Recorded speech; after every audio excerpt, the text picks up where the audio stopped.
ሰላምዬ በሜሮን ምክንያት ከዛ ቤት ተባረረች። ሰላም እውነቱ ታወቀባት። ለምን እዛ ቤት እንደገባች አውቆ ከቤት አባሯታል ማለት ነው። ሰላምዬ በጣም አዝናለች። ምንም ነገር ያሳበችው ነገር ሳይሳካላት መባረሯ በጣም ነበረ ያናደዳት። በዛ ላይ ደግሞ የሳሚ ጉዳይ አለ። ሳሚ አሁን በዚህ ሰዓት በጣም ታሟል።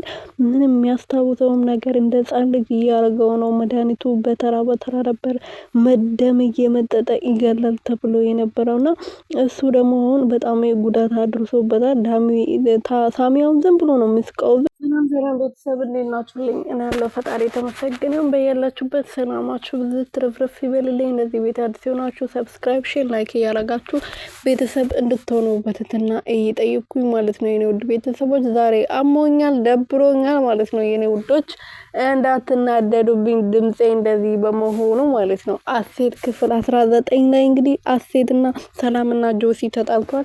የተጣሉበት ምክንያት ደግሞ ጆሲ ሰላም ማናት? አሴትስ ማናት? እዚህ ቤት የገባሽበት አላማ ምንድነው? ንገሪኝ። ምስጢሮችሽ ሳሚን ለመግደል ጫፍ ላይ ደርሰዋል። ከዚህ በላይ ሳሚ እስከሚሞት ድረስ አጠብቂ ብሏታል። እሷ ግን አልናገርም ነው። አንድ ነገሮችን ለመናገር ነገሮችን ለማስካከል ለሁሉም ነገር ጊዜ አለው። ስለዚህ እኔ ደግሞ ጊዜውን እየጠበቅኩ ነው። ጊዜው ሳይደርስ ለአንተ የምናገርበት ምክንያት የለም።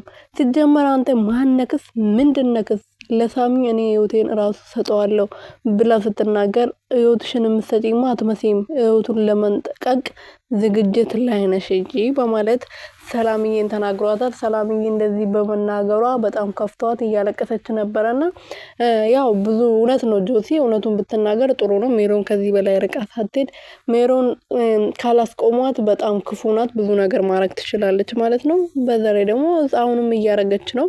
ከዚህ በላይ ሳትሄድ ብትቆም ጥሩ